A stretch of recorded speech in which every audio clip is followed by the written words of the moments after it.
Otherworldlyculture.com, bbnj.com. Every time. Just wait. You're going to find out what that means. An umpire and a vampire square off week after week, reviewing movies outside their own strike zone. This week's movies, the 1973 Westworld and the 1996 Tin Cup, starring Kevin Costner, Yul Brynner, James Brolin, Cheech Marin, Richard Benjamin, and Rene Russo. Now two guys who don't vacation much, but when they do, they take the vacation of tomorrow, today. Tim Kretschmann and Jeff Miller.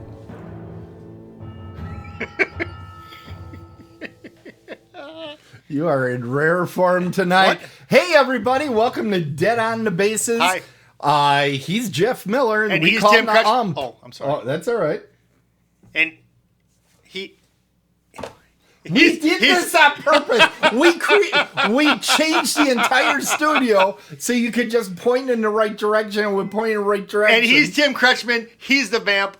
He reviews sports movies. I review horror movies. He's the living legend. I'm dead sexy. That's right. Remember, that's what it is. I don't know. You said that last week. I did. I tried it out. I like it. What can I say? Hey, I like it. Hey, before you get into telling what the things are. Okay. The movies. I'm not going to. Real quick. That's what we call them as a movies. big shout out to UWM. They picked up the number 4 recruit in the nation. Yes, they did. That's fantastic. A little bit of nepotism there. But you know what? He's going to be a one and done. He brought some attention to a UWM, and I'm going to coin this right now because this hasn't been said yet. PB and J, because his initials are PB, and then he's a junior. There you go. There you go. So PB and J at UWM. PB, get yourself a PB and J at UWM. Okay. I'm done. Right. I was kind of loud. Hey. I'm sorry. You frightened the young people. But you know the reason neighborhood. why I'm so passionate about UWM? Why? Because I went there. Really? Yeah. And yet they didn't inscribe that on the walls? No. No? No. With time. spray paint it was, but that's about it. And I did it, so there you go. All right, anyways, go ahead. Hey, Tim. I'm going to be reviewing the movie Tin Cup Yay. with Kevin Costner and Rene Russo. And Jeff, you're going to be reviewing Westworld with Yul Brynner and Richard Benjamin. Yep, and what's his name? Josh Brolin. Josh Brolin. And there's a part in there that I got to talk about. That isn't Josh, is it? Yeah. James. I thought Josh is... Is it James Brolin? Yeah, James is the dad. Okay, let's just do it this way. This is the dad. J. Brolin. All right, one. Yeah, there you go. One and done. Perfect. But one and done, just like PB and J. Yeah, let's go. Let's check the chat room. Trogdorsk is still causing trouble in there. Swovet, please keep Trogdorsk in line, okay? Well, why don't we get things started? I am going first this week. Okay. What do you mean, wait? No, go ahead. I want to see the show. I want to see the movie part. Yeah, okay. Yes, here it comes. We've lost Jeff for a short period of time while he gets to look at the clips. You made him smaller this week. I don't know why they turned out like that this week. I think it's because they were a different aspect ratio. Whoops. That's stuff I don't even Wrong understand, button. so I'll just say okay. Okay, good. All right, so Tin Cup with Kevin Costner and Rene Russo. You know, a mutual friend of ours I spoke to this week, and he asked me... Oh, yeah, I know what you're talking about. Yeah, he asked me what my favorite sports movie was. Yeah. And, you know, for a horror movie, I got that locked and loaded. It's Jaws, right? So he Jaws? asked me Really? No, go ahead. Tim, I'm just busting you up. I know what it is. I'm freaking real. Here. But... Yeah. Yeah. Yeah, I know it is. All Yeah. right. All right. Okay, so there's these things all... All right. Okay, we're all looking at you, Jeff. Okay. That's right. I don't want to be that person. I don't want to be that person. Go ahead. No, anyway. Sorry. So he said, and I just kind of blurted out Hoosiers. I was thinking about it later, and I'm going, I don't know that that's actually my favorite sports movie. I think it might be Caddyshack. Okay? Certainly of the movies we've reviewed. Sure. That's my favorite. But I'm like, why did I say Hoosiers? And I know why. Wow. Because I thought about this. I'm like, why did I kind of just default to Hoosiers? And I'm like, because it felt more like a sports movie than Caddyshack does to me. Caddyshack feels like a Saturday Night Live comedy type of movie. And sports movies to me almost always have somebody that's kind of an unlikely hero that's the underdog, much like dodgeball. They're a true underdog story. Yeah, and they're going to somehow win, even though it's the Russians and they're playing hockey better than you and all this stuff. That always feels like a sports movie, and Hoosiers has that going. Oh, absolutely, 100%. And I'm like, well, why do I think that? And then we have this movie. And this movie, to me, lines up very close to Happy Gilmore in a lot of ways. Really? Happy Gilmore is a goofy comedy. This is a little more sports movie to me. Okay, all right. Because it's a little more serious, and it takes a more it's not nonsense like Adam Sandler. Right, it's nonsense. Yep. This is a more grounded type of comedy that's used in here. Okay, and this is the same director that he did Bull Durham with, which I believe Sheldon. I get at the end of the yes, absolutely get that movie end of the season. Yes.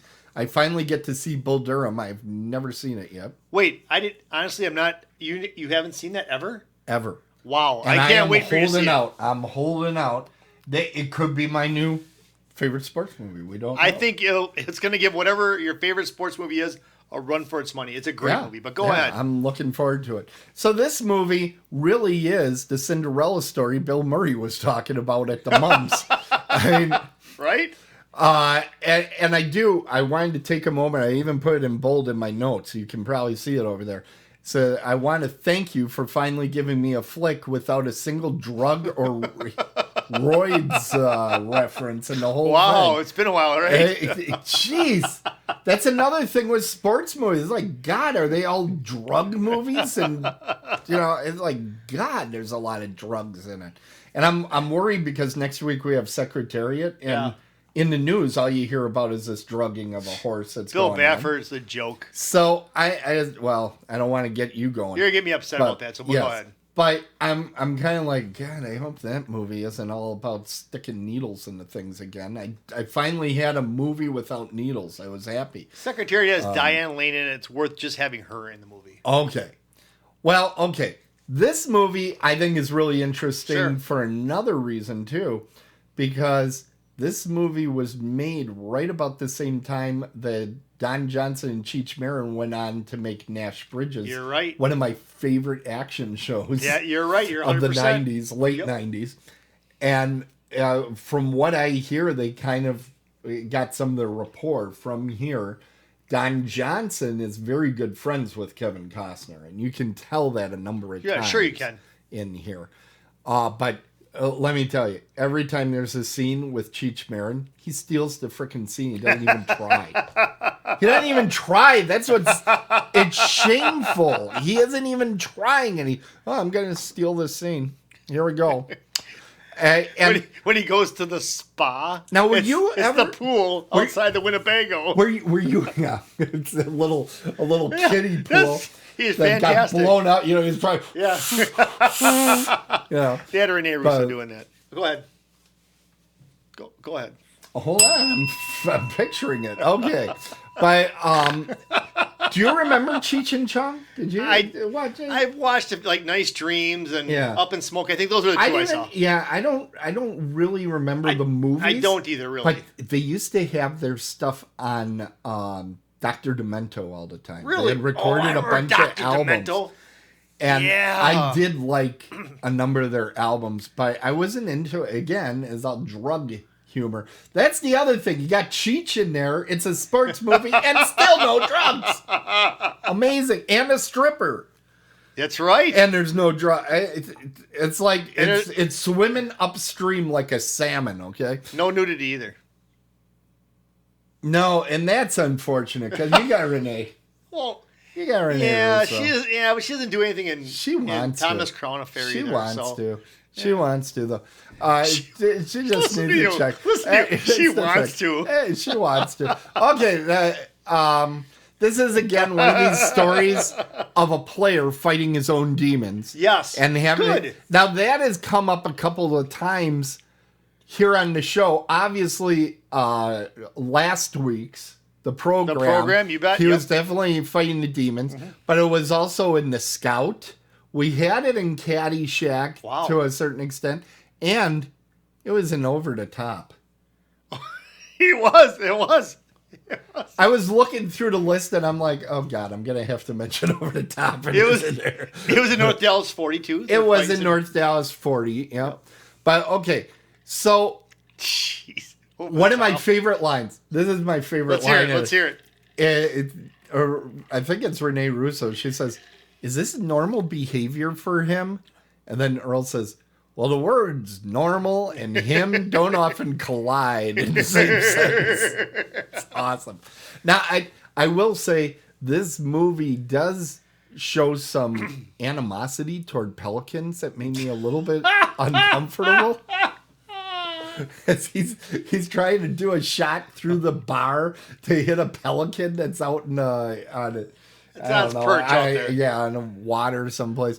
Like, oh my God. And it was fantastic to see an unfettered, full-on sexy view of the Waffle House. That's always great to see. It was great to have a Waffle House scene. I think more movies need Waffle House scenes. Oh, yeah. Have you ever been to a Waffle House? Oh my God. I actually, I didn't tell you this story. No. When I was judging a pageant out in Arizona.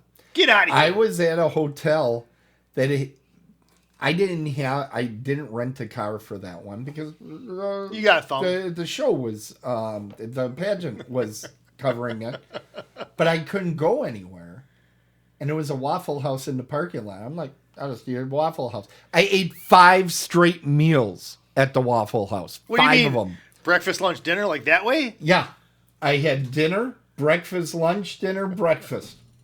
Oh my God! What?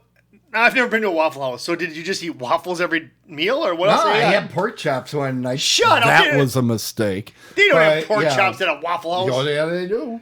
And it was a mistake, right? And it was a mistake. It was a mistake. Yeah. I mostly had waffles. Okay. And the eggs, and the bacon, and the sausage. Okay, and so actually, by the time I left, they had to walk me around the airport a little bit for my blood to thin back out. Now listen, with these waffles, do I look like I wouldn't eat at the Waffle House? And I mean, I'm the size. So, but tell Matt I was eating at the Waffle House. Matt at Innovative Health and Fitness is one of our trainers. Yes. Anyways, back to the waffles. Now the waffles. You didn't have to tell people that. About the waffles. No, I can tell them about. Okay. Our new sponsor. Okay. Anyways, about the waffles. Listen, did you just have like plain waffles every time? Come on, you didn't just have an Eggo waffle. You can have so many different types like of waffles. Like what? Like, give me an example. Just give me an example. You can put blueberries on them. You can put strawberries on them. You can put extra It's a waffle. Cream.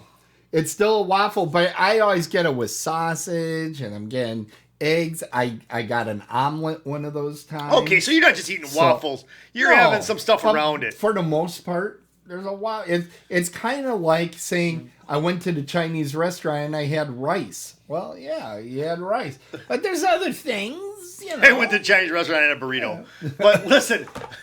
You probably would. Listen, will there be a Waffle House on the way to Pittsburgh? I don't know. We have to look at the map. If there is, Tim and Jeff are stopping at a Waffle House. We will bust that place up. I don't know if you know this. I don't know if you know this, but Jeff came in and he said, we're going to own Horror Realm. We are.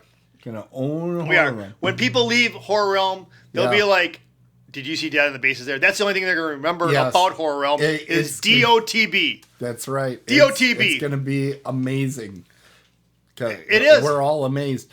Okay, back to the movie. We're going to have headshots to sign? Go ahead. Hey, we got to keep moving here. We got a lot to talk about. Go ahead, keep talking. You know, we have that little special section that comes up now around overtime. Just go. All right. So the music was a low point for me. It was very derivative music. Wow. The soundtrack, because you never remember it. It sounded like somebody went to the stock music pile and grabbed some stuff. I don't even remember music. That was kind of irritating to me because I love soundtracks. Also, the movie's over 2 hours long. There is not 2 hours worth of story here. It's like, okay, he can't, it just... I don't know. I don't know. But it doesn't find it to be too long. I will say, I thought it started getting long. Okay. And it wasn't badly long, but it was long. And I was a little irritated when you looked at some of these greens that were there. There were problems with the greens. Did you see that? That little sucker came out. I like that. Could you imagine if you had merged? All right. If you merged Caddyshack with Tin Cup? I think that would be a hit. That would be a Caddy Cup. That would be such a huge hit. It'd be unbelievable. Did you say a huge? Did you? I did not know. By the way, they talk more about laying one up. Bump. Oh wait, that's what she proclaimed profusely. See, we're not infringing on any copyright. I know. Watch for the merch. Yeah. Okay, I think it's time for some horror movie connections. Are you ready? Wait. Do you think there are any? You would not preface it if there wasn't, so I'm going to say yes. Okay. Do you think I have one for Kevin Costner? No. Wow. What? Big time.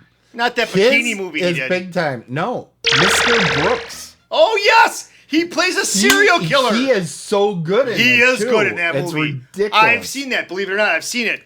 That's is an underrated horror movie. It's creepy as hell. It is. That's the one effed up movie. How about Rene Russo? Yes. You're right. Yes! Outbreak in 1995. Why is that a horror movie? It is a horror movie. It's about a pandemic. You have not found this horrible?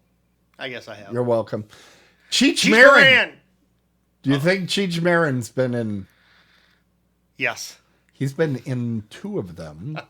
He's been in both Robert Rodriguez movies, Planet Terror and From Dusk Till Dawn, which that's you right. want me to give to you. Yes, Selma Hayek. But he also played Satan in an episode of Elvira's movie Macabre, which I found surprising. Really? Are you picturing... Take a look at cute little Cheech there. I know. He's Satan? Satan with a bong. Yeah. All right, Don Johnson. He was... I'm gonna say no this time. Okay. Again, you're wrong. In fact, now one of them's a little bit of a stretch, I'll admit. It's called A Boy and His Dog, and it is a sci-fi movie from 1975. Whatever. That is a dystopian future type thing. What does dystopian mean? A lot of people consider it a horror movie. What's dystopian? I have not yet seen it. What does dystopian mean? Dystopian means not utopian, which means bad future instead of wonderful future. Okay. So not Demolition Man. Okay. Blade Runner. Thank you. Okay. But Don Johnson was also in From Dusk Till Dawn, the TV series. What? Oh. He gets to play the police officer that's in the beginning of the show. And he was in a TV movie called Revenge of the Stepford Wives, which I have to find. And I'm going to watch that sucker because I did not know. I want to come over for that because I'll watch that. Okay, Linda Hart, the stripper girlfriend. Do you think she... Oh, yes, of course she's been in one. I'm not 100% sure, but I believe so. It's called Wicked from 1998. I have not watched it, but I did confirm it was not the musical. So, which I need to see. I think, yeah, I do too. I'm working on it. So that leaves Rex Lynn. Okay, now Rex Lynn is the bald guy. He'll be coming up in our clips. I'll tell you when you see Rex Lynn. This is one of those guys that you say, that's not bald. But I love that picture of Renee. But Rex Lynn is one of those guys that when I say that guy, you're going to go, oh, him. So, okay, why is he in a lot of stuff? He's in everything. You've seen him in movies. He's usually like a federal agent type of guy. Oh. And he's usually a bit of a jerk, is kind of the character. He's one of those guys you hire. He's a character actor that you hire him because everybody goes, oh, it's that guy. He's going to be a jerk. That guy right there that had the mustache. I know that is, yeah. Yeah. He's Rex Lynn. Do you think he's got a horror movie background? Well, if you picked him out of this, yes, obviously. Yeah, obviously. He was in the movie Zombievers. Okay. Which I actually know the celebrity, the star of that movie is a pageant girl that I know. Abominable, which is an abominable... I would watch that. Abominable film about the abominable snowman. There's the Zodiac he was in, about the Zodiac Killer. Yep. And John Carpenter's Ghost of Mars he was in. So all of those films. So I have a question for you. Yeah. Will I accrue points if I know that there's somebody in this movie that was in a horror movie that you did not pick out? You get no points. Then I'm not going to tell you. Let's go. Okay. All right. It's all about the points. It's all about the points. That is such a you thing to say. Wait, is that it? Are you done? I'm done, I think. I think what we're hitting right here. Yeah. This kind of feels like a special time in the show. I like the special time. We're not in a half an hour already. We're close enough. Wow. OT, baby. OT. But I have to play this with first. JT. You know Jeff why? and Tim. You know why I got to play that first? Let's hear it. Because it's that special time of the show. Merch. Do you think so? No. Do you think it's time? You wouldn't run 2 weeks in a row. We will return you to the regularly scheduled program in just a moment. You could have put this on front of something first, let's make some merch money. Dead on the Bases has You heard us right.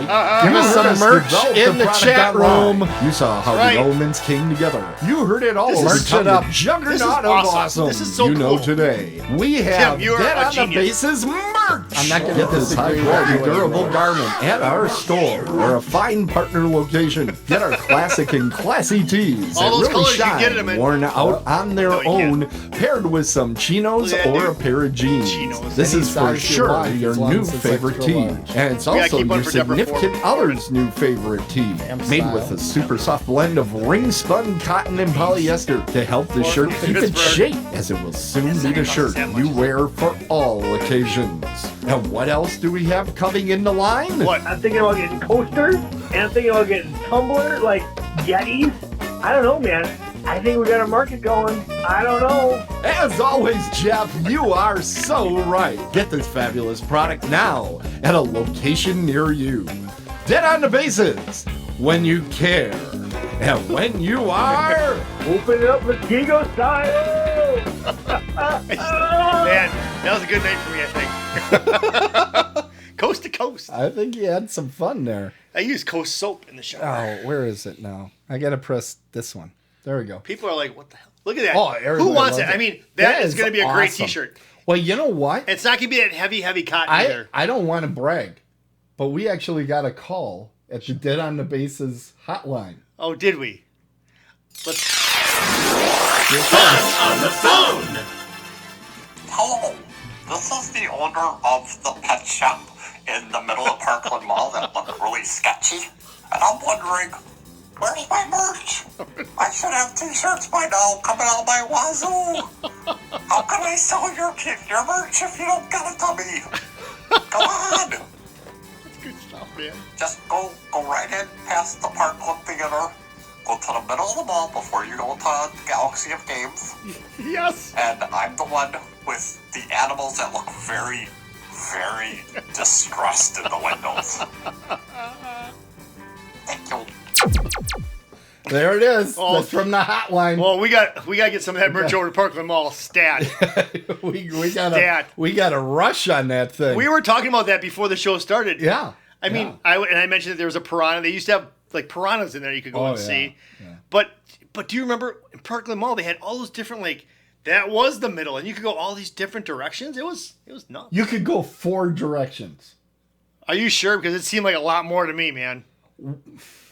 I'm just saying. And then what they had is they had these big hallways. Yes. And then they were sunken. Yes. And you could sit there, and nobody ever sat there. I know it. Nobody in the history of that mall. But think about, would you ever sat? Okay, be honest. Would you like to go back in there right now? No. If Parkland Mall is open, I'd be there right now. I would. You would be missing the show. Well, I know that's not after the show. I would go and play some Galaxy of Games, and then I'd go to the Parkland Twin, the PT Parkland Twin. Parkland Twin. Anyways, whatever. Get those sweet. I saw Raiders of the Lost Ark there. That's where I saw it for the first time. I left. I know I saw Empire Strikes Back. I saw that there too, but. And I know that I saw the North Avenue Irregulars there in a lot of Disney movies at that time frame. And I don't know why we went there to see those, because like 3 weeks later they'd be on The Wonderful World of Disney on television, it seemed. But it was fun. It was a great place to see. It really movies. was. Two movie houses. It was pretty cool. I mean, I liked it. Yeah, it was good times. As long as I liked it, doesn't make a difference. Yeah, that's really, it's all about you, as we always point out here So we on the walked. show. I gotta tell this story real quick before we get in it. Okay. So me and the guys from my basketball team, we played for St. Leonard's, and it was right up the road, so we had to go up the hill and down the hill to Parkland Mall. Mm-hmm. If you're familiar with Muskego, you'll know that. Otherwise, you won't. But anyways, it was foggy as hell out there. It was like the mist. We had to walk through this to get there. And what happened is we just heard. Do you remember about that dead body that they found on, what was it, Sandy Beach Lane? Do you remember this at all or no? Sandy Beach Lane. Yeah. Right down where the Herders used to live. Well, they found a dead body there, and we heard about that. But yet we're walking through the fog. You did Stand By Me? No, Stand By Me? We didn't go to that. Okay. We went to see Raiders of the Lost Ark, but that was freaky, man. Was it a haunchy? No, attack? It wasn't Haunchy's. And Trogdorsk just said Haunchy's. He remembers it? No, we saw Star Wars about 1 million times there. Yeah. 1 million times? Yeah. Well, the Parkland Twin would still be there because they'd have like over $1 million, and they don't. So I think he's exaggerating 1 million times. I think that's what Trogdorsk does. Exaggerates? Is it time for our next movie? I think it is. It is, but it's time. What? Yeah? You don't really. I mean, think about my experience was kind of like a horror movie. There was a dead body that they found, and I'm still walking to the. Did you cause the dead body? No, I don't even know what happened to it. You don't know what happened to it? Let's go. Well, it laid there and it decayed because he didn't call the police. No, somebody found it. We didn't see it, but we heard about it. Oh, you heard about it. I was like, you stepped over it. No. This is kind of burying the lead. Okay, let's go now. Let's get on to Yul Brynner and folks. Yes, and we're going to the land of Westworld with our good buddy, Jeff Miller. Westworld. And notice, by the way, I'm not putting up the clips just yet, so you can start to concentrate. And then I'll put them out there later. There they are. Oh, that's him. That's kind of freaky because you know what? There it goes. I don't want to watch that really. But I saw the movie, so I don't really need to see it. Okay. But because they're too small. But anyways, that movie poster that's a lie. That's a lie. Because that is never the image that you see of Yul Brynner. True. So you know what? Right away, a lie. But Yul Brynner plays. Okay, so what this is. So believe this or not, this movie made in 1973. 1973 is supposed to be about the year 1983. Right. That's amazing. So in 10 years, they think that we're going to be hovercrafting over to this Westworld with all these animatronic robots, and it's 1,000. You know, I never realized that they said it was just 1983. Yep. I never realized that. Yeah, see, I do my research. The computers there looked behind what we had in 1983. Well, they were dumbing it down, maybe. I don't know. Yeah. But by a lot of the other stuff, like the... Yeah, but we'll think about it. 1973, they don't know what the computers totally look like. Humanoid-looking robots working on battery power. You know, 1983 batteries, I don't care if their entire legs were just batteries. They would last for about 20 seconds. It's amazing that Yul Brynner's gun finally did not work. Right. I mean, the battery lasted that long. Yeah. Did it say empty or did it say it just flash charge? Battery. Oh, battery. Flash battery. That's right. But yeah, so this movie takes place in 1983, and it's about a place kind of like a Disney World type of thing. But Delos. What? Delos. Delos, you bet. But it's, to me, watching this from the very beginning, the first thing I thought of was Fantasy Island. You get to go and do whatever you want to do. Yes.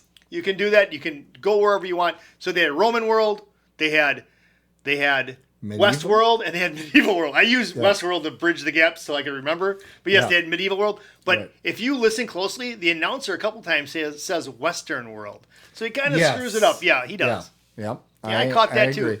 And I did look. It was an original screenplay. I thought he developed this out of one of his novels because Michael Crichton wrote a number of novels. This was an original screenplay that he actually had. Yep, and it was actually too long. They had to cut a lot of the scenes out. They cut out the bank robbery scene and a couple other scenes because it was just too much. Right. Too long. Yeah. This was a good movie. I enjoyed it. I think it was a good idea for them to cut stuff out of it. Oh, God, yeah. Because the pacing of this is very good, but it's not like modern pacing, which would have been even faster. But it holds up pretty well. Which I agree with you, and I noticed that too about the pacing. But I thought that it took too long for me to get to the intense part of it. Right. It did because the intense part is so it was like 2/3 regular and then a third intense. I don't know. Here's what I'll point out. Let's hear it. They built that world. Mm-hmm. You know, you got to know what that theme park was, and that there were 3 of them. They built that whole world in 1 hour of screen time. Wait, today, what are you saying? No, I'm not being funny. What are you saying? I don't get it. Okay, they built the world. You really understood what Delos was.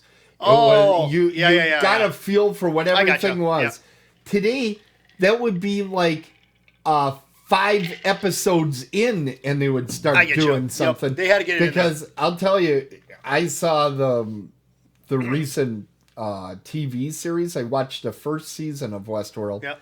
And I was done, brother. Really? It just goes way, way too slow. And I'll talk about that more later on. I got things. In this movie, the Yul Brynner character, the gunslinger, which I thought was pretty cool. I thought he was really cool in this. He actually did this role for $75,000. Yes, he was broke at the time. Deep in debt. Yep. Yes. But they used that character. Actually, John Carpenter used that type of character for Jason and for Michael Myers. Right. What did I say? You said Jason. Yeah, I meant Michael Myers. I can't read my own writing here. You're still new to horror. You get the drop on that. What is it? The drop? You get a drop one, swing one on that. Thanks. What about the Terminator? He used it for him too. That's what it said. To a certain extent. Right. And we'll be talking about that. Can we just erase these mistakes I made? No. Okay. So anyways, but he did use it for that because he kept coming back.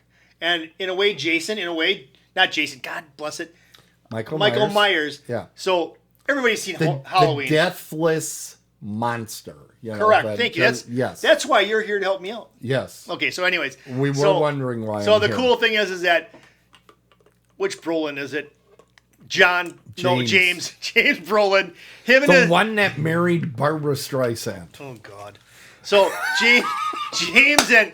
It was worth it for that. James Brolin and Richard Benjamin, they take off for this thing. They're going to go to Westworld. Yep. And Brolin's been there before. Right. So he doesn't listen to anything. He knows what's going on. Yeah. And Richard Benjamin is there. He's just taking it all in. He faces off against Yul Brynner a few times. He has the best line. This place is really fun. It is. I got to ask you, if you had your choice to go to any 3 of those. That was a question I was going to ask you. Which one you would go to? I would go to Westworld. I would. I wouldn't. You know what? What? I probably would too. I would. But medieval would be number 2 on my list.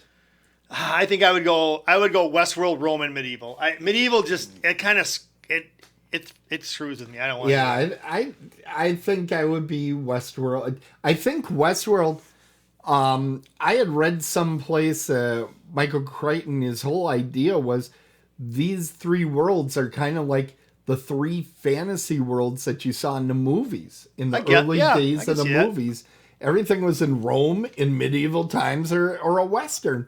And honestly, that probably accounts for 50% of Hollywood's of 50s and 60s production. Definitely Westerns, you know? Huge. Absolutely huge.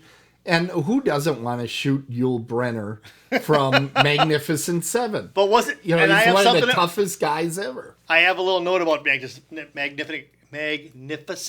Seven coming up. But okay, that's a hard word for me to say. Most are. So, anyways, it's a really cool. It's a cool flick because you get a chance if you've ever seen Fantasy Island or something like that, or you want to put yourself in their shoes, because I did. I put myself in their shoes thinking, right, okay, this is what I would be doing in that. And then, I mean, he shoots the bad guy. Yeah. He gets thrown in jail. Yeah. Stuff like I don't want to give away too much because if you haven't seen this movie, you should see it. Yeah. And that's why I don't want to give it away, but it's pretty cool. I mean, the thing I didn't understand, and maybe you can help me out with this, they never really get into the fact that they say you can tell by their hands, and he shows his hand, but I couldn't tell. What was I looking for? You know, I agree that supposedly the way that you can tell if somebody's a robot or not. A robot is you look at their hands and, quote, they haven't got that perfect. And every time they look at the hands, I'm like, it looked the same. Fairly good to me. Right. They didn't look like all boxy or anything like that. I didn't see it. There's obviously something. I missed it. I don't know, Tim. You know what I don't get either? Okay. At one point, they're like at the end of the day at Westworld, they just have to clean up the entire street is filled with dead bodies, etc. Right. And they move a robot horse. Remember, one of the horses got killed. Yeah. 3 guys grab this thing and move it. I'm like, there's no way. Not a chance. They would have to get a fork out there or something. Yeah. I'm like, are you kidding me? You can. And I was thinking, you know, there's a couple scenes where Richard Benjamin is getting downtown with one of the horror bots. You know, they call them sex bots. Okay, and I'm like, horror realm, dude. You better not get on the bottom. You gonna get crushed. Hey, you don't sleep with a motorcycle for this exact reason. That was a weird scene. They just rolled back and forth. I'm like, okay, whatever. But back to this thing. This place is really fun. I would like them to make Westworld. I think I'd like them to make Westworld now, because with GFCI or GIC, GIF, CGI. CGI. With CGI, I think they could make it really great. Well, they have made a TV series. I know, but you told me it sucked, though. Here's what happens. Because a series... This Westworld, when you watch it, yep, and you're going to be seeing... I know you've seen this movie before, I'm not giving anything away. But this really is Jaws in a certain extent, because things start going wrong, and to keep the tourists around, they're like, forget it. Absolutely, I thought of that. Right? Yep, I did. So... that's kind of the theme of corporate greed or whatever you want to talk about there, right? Right. But when they remade this, what it's really about is when you cross the line from reality from fantasy. And what's real and what isn't real. That's what the TV series is about, which is a much heavier subject and you need the time to get to. But it isn't particularly fun. No. It's more of a think piece. And what do you mean, this or the other one? No, the TV series. Right. The TV series is more of a think piece. This is pretty much an action movie. This is like a hit and go. Hit and run. And Yul Brynner is the shark. Yep. And you're looking to put him down. It has one of the best fire gags I've ever seen in movies. I do not know how many times they must have torched that poor stuntman to get... He was out there forever. I know. On fire. It was like, oh my God. And did you notice... Okay, this is one of my favorite things. Did you notice the soundtrack at all? I did. Isn't it fantastic? It is. They start doing this thing with the violins. And it's kind of this rattle sound. It's kind of... I did notice it. I noticed a lot. And I'm like, this is awesome. It really goes well there. But... okay, it does. Now, one thing that happened, this is true with James Brolin. He was so traumatized by the making of this film. What? He was very screwed up. And that's what caused him to marry Barbara Streisand in 1995. Yeah, how true is that? Do you know who he married? Who he was married to before that? This is gonna make me upset? I don't know. Jan Smithers Bailey from WKRP. You gotta be kidding me. He was married to Bailey from WKRP? Yeah, not Lonnie Anderson, the pretty one. You know what? As I was Lonnie Anderson can go away for that. Bailey was Bailey. I'm gonna ring. Bailey was the shit. There you are. She was. Bailey was what it was all about. Bailey made WKRP in Cincinnati. Another fun fact. This was an early use of pixelization. Yep. We showed a little scene of that there. When he's seeing the infrared. And it's one of the first mentions of computer viruses. So they predicted Zoom phone calls. Ding, ding, ding. Like, yep. But, okay, so anyways, it was a good flick. It was a good movie. So there's going to be a part that's coming up, and as soon as it comes up, I'm going to talk about that. But before, do you want to know there's a sports movie connection? Did you know that? I might have missed it, but I want. No, it's very convoluted. You did you went down a rabbit hole for that? I did. Are you ready? So it actually connects to a movie that we had on this very program. What is it? Richard Benjamin. Yes. Later, after this movie, he married Paula Prentice, who was the star of man's favorite sport. It's a season 1 sports movie connection. Wow. You win tonight for that. Did you know that Richard Benjamin was married to her? Oh. Shut up. No, I didn't know she was married to her, but score one for him. Yeah. Score one for him and James Brolin to be married to Bailey from WKRP in Cincinnati. Yeah. Oh my God. Richard Benjamin actually directs quite a bit now. He did, I think he might have directed Happy Gilmore. I'm not quite sure, but he's done a lot of comedies with like Adam Sandler and those types of guys. But his first directorial movie is one of my absolute favorites. What's that? My Favorite Year. Okay. And I don't know that. Someday I'll subject you. But you know what though? It's but fantastic. But wasn't he in Saturday the 14th? He was in Saturday Look the 14th. That! We're not going to hold Miller that against him. A Jeff Miller. So now just wait. You don't have to. All right. So let's watch these clips here. We'll talk about this, but I got to tell this great fact about this movie because it links the Magnificent Seven. Yes. Magnificent Seven with this movie. So I'll tell you it, and you let me know when it comes up. He actually does. Okay, go ahead. So in the gunfight, when he's going to shoot against James Brolin, okay, he actually moves the... Josh. Yeah, it's not Josh, it's James. It's James. I said James, right? I know, but I'm screwing with you. That's what I do. He takes the thong, the leather thong, and moves it on the side of his revolver like he did in the Magnificent Seven. I think we have that clip. Yes, he also does a thing, and I don't have a gun, so I'm going to use this scissors. When he shoots, he kind of there it is, right there. It. That's where he does it. That scene. Right. But he twirls it, and he puts it in backwards, and then it kind of slides in correctly. He did that every time in Magnificent Seven. And he was taught at that time to quick draw by the greatest quick draw artist of the age. Really? And that guy, if you can ever find videos, you type in, fastest gunslinger or quick draw or something, it's usually this dude. Okay. He's so fast that they stop the film, and he moves so fast it's between frames. Still a blur? It's between frames. It's like the Gene Wilder shot on Blazing Saddles. He's that fast, which means there's 24 frames per second. He moves at a speed of 1/24th of a second. It's fast. Out and back into the thing. It's crazy. It's nuts. You mentioned Blazing Saddles. This set was used for Blazing Saddles. Some of that desert scene was used. This was one of the last Wild West sets out there. I think it was Warner Brothers. It was. It was one of the last ones. You bet. Yeah. So this is a good movie. There's a scene in here that kind of, when you think about it, there's some continuity errors where.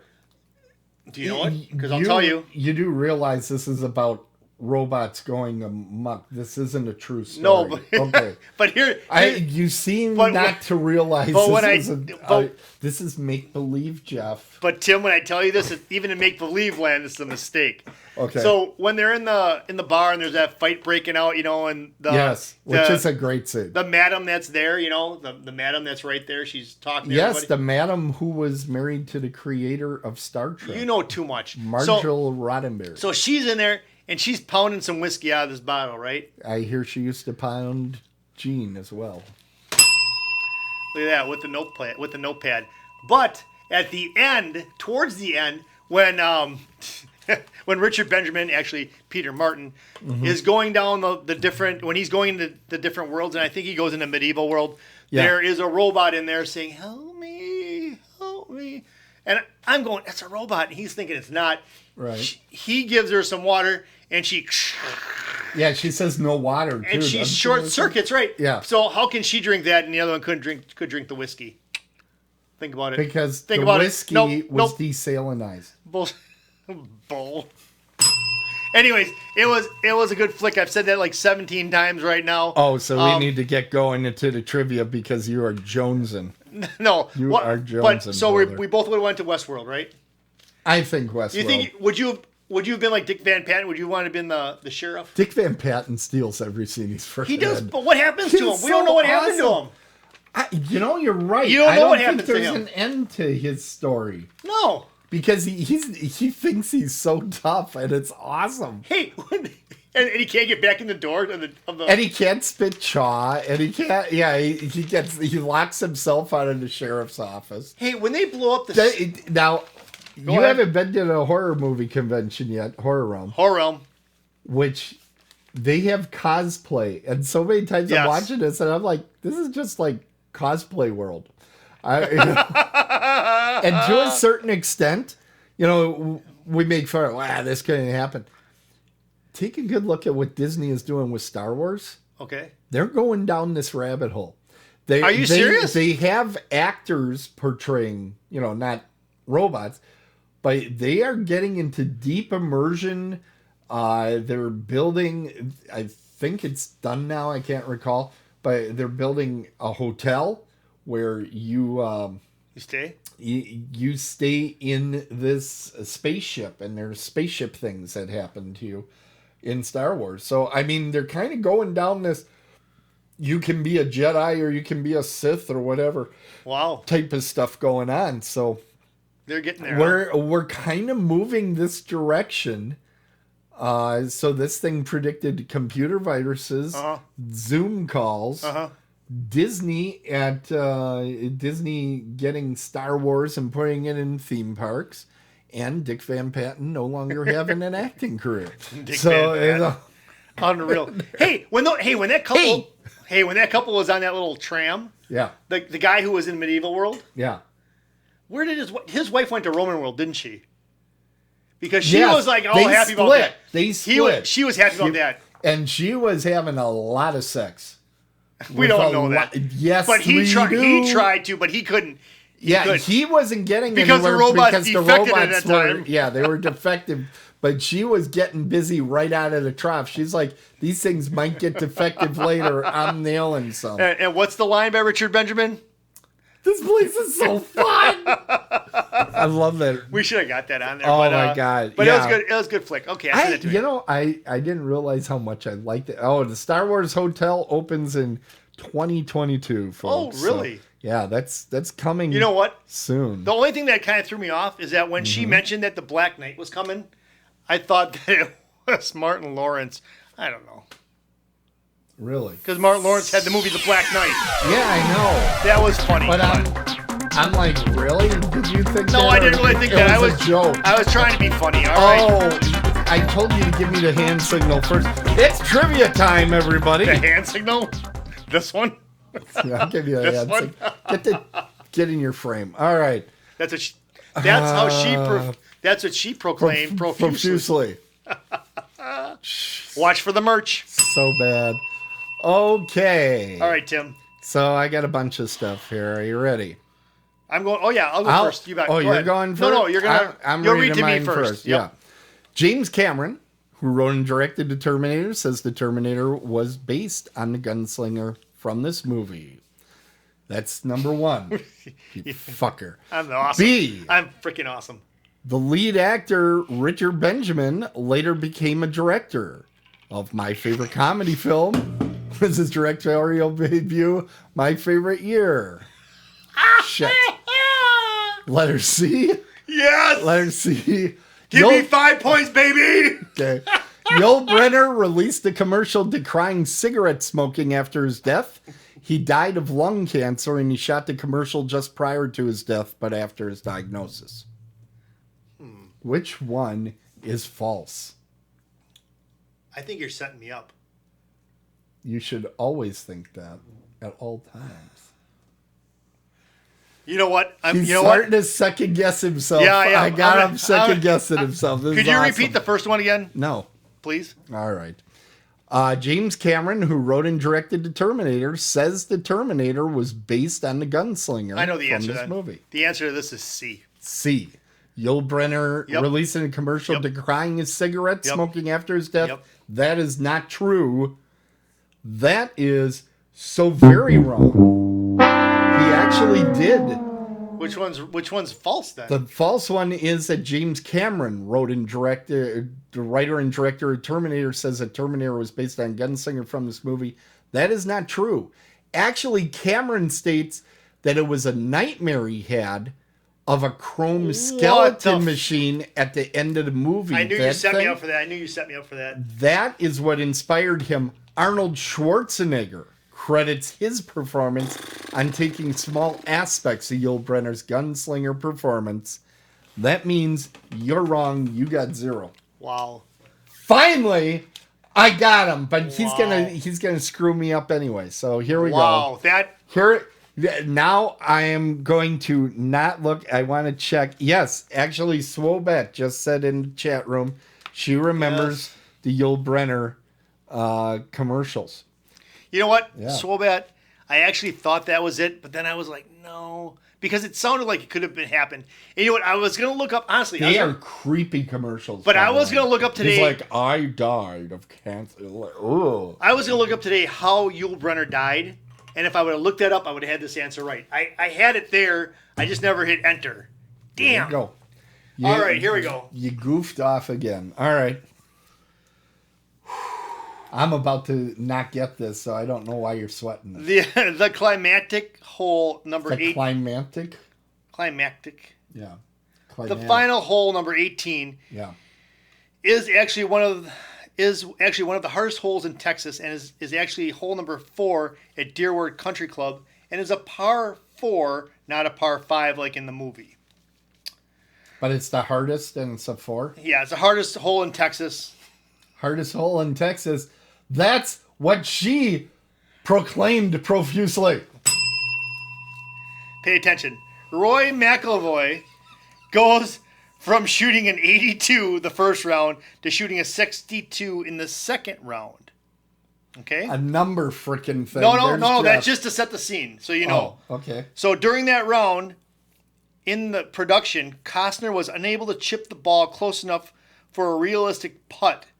So since they were losing daylight, Tiger Woods, who was on the set that day, chipped the shot that Costner putts in for the 62. And finally, Melissa Young, who, at the end of the movie, is let underneath the ropes by Don Johnson's character and becomes his new love interest, also appeared in Asylum of Terror, was Laser 103's spokeschick in 1995. A lot to digest. I think you're going to get this right. What was the second one again? That was Tiger Woods? Yes, Tiger Woods. I don't think Tiger Woods was in this. No, he wasn't in it, but he takes the chip shot to put the ball close enough to the hole. I get that. I think this is before Tiger Woods was it really. No, Tiger Woods just won the U.S. Open that year. Well, then they really didn't get him. I don't think so. I don't think there's no Tiger Woods in here. He wasn't in there. He just took the shot.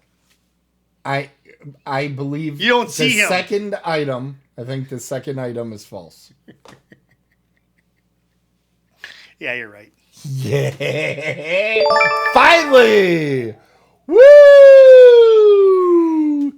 Woohoo! What gave that one away? Did you really not think Tiger Woods was there? I didn't think Tiger Woods 96. How could I have sold that? How could I have sold that better then? I don't know anything about golf. You're barking up the wrong But tree. that's why I said Tiger Woods. I figured you'd think, oh yeah, Tiger Woods. Who's Tiger Woods? Shut up. That's why I said Tiger Woods. Because I figured you'd be like, oh yeah, Golf Pro did that. Next time. What I heard is Kevin Costner's a pretty damn good golfer. Congratulations, Tim. Thank you. I deserve it. I deserve freaking Yule Brunner. all of it.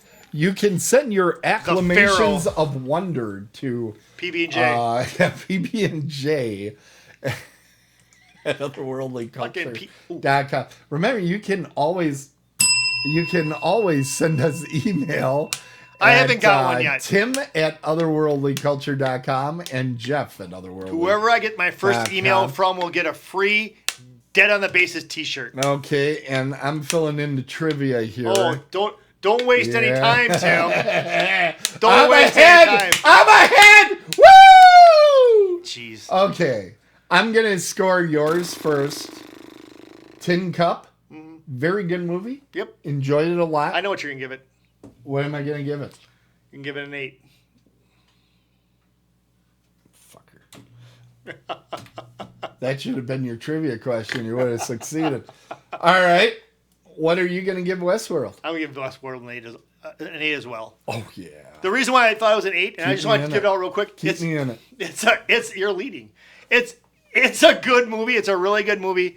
But to me, Tim, I know how much you love this movie. Yeah. To me, it's dated enough where it's too slow moving. Yes, it is. But it's a good movie. Yeah. It's a good concept. It's a good movie. So I got to give it an 8. To me, it's a 10, but I also saw it when I was 12. Right. So there's the 12 version of me cheering on Yul Brynner.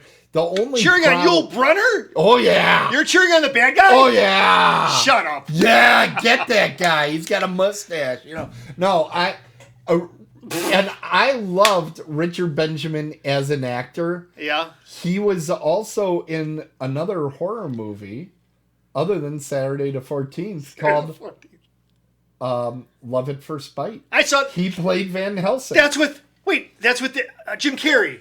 Right? George Hamilton plays. But Jim Carrey's in that. No. You're thinking of First Bite. What did you just say? I said Love at First Bite. Oh. Or no, it isn't First Bite. It's Once Bitten, right? Once Bitten. And Lauren Holland is in there. Yes. Right? Lauren Hutton. Who is with in George Hamilton's next movie, Zorro the Gay Blade. So there are connections everywhere. But I think we're burying the lead. I have finally, after how many innings of play, this is the first time I've ever taken the lead. This is the first time. It was my idea of the scoring, and I finally get in the lead. Now I'm going to get crushed next.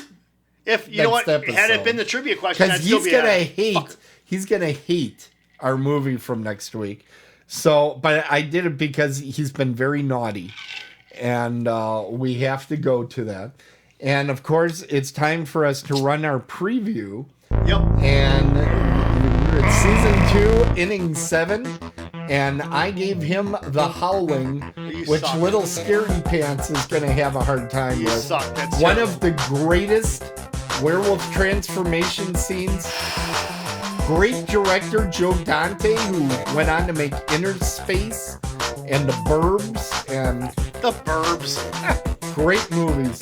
Joe Dante. Yeah, baby, and Gremlins. You know already that I'm not digging that. I'm already starting to panic. Yeah, it's cool. So anyway, so you get Secretariat, which is a great movie. Secretariat was one of the top athletes that ESPN put down as the 100 greatest athletes of the century. Diane it's an Lane, animal.